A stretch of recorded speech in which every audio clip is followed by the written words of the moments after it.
চলমান তাপপ্রবাহের কারণে ২৭ এপ্রিল পর্যন্ত দেশের সব স্কুল কলেজ বন্ধ রাখার সিদ্ধান্ত নিয়েছে সরকার। আজ শনিবার এই সিদ্ধান্তের কথা জানান শিক্ষামন্ত্রী মহিবুল হাসান চৌধুরী নওফেল। তিনি বলেন, আবহাওয়া অধিদপ্তর ও স্বাস্থ্য মন্ত্রণালয়ের সাথে আলোচনা শেষে শিক্ষার্থীদের স্বাস্থ্য সুরক্ষা বিবেচনায় এই সিদ্ধান্ত নেওয়া হয়েছে।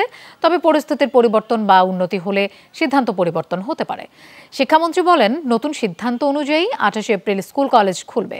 সপ্তাহ শেষে আবহাওয়ার উন্নতি না হলে আবারও বিবেচনার কথা জানিয়েছেন প্রাথমিক শিক্ষা সচিব। পবিত্র রমজান, ঈদ উল ফিতর সহ বেশ কয়েকটি ছুটির সমন্বয়ে টানা ২৬ দিন শিক্ষা প্রতিষ্ঠান বন্ধ ছিল। কাল রোববার শিক্ষা প্রতিষ্ঠান খোলার তারিখ ছিল, কিন্তু দেশের উপর দিয়ে প্রচণ্ড তাপপ্রবাহ বয়ে যাচ্ছে।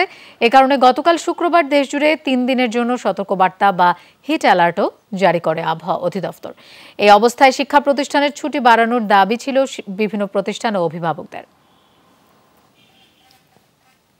আমরা আমাদের স্বাস্থ্য মন্ত্রণালয়ের সাথে পরামর্শক্রমে এবং আবহাওয়া অধিদপ্তরের যে পূর্বাভাস, সেই পূর্বাভাসের আলোকে এই সপ্তাহে চলমান যে কার্য দিবসগুলো আছে সেগুলোর জন্য আপাতত সেটা বন্ধ রাখার একটা নির্দেশনা দেওয়া হয়েছে।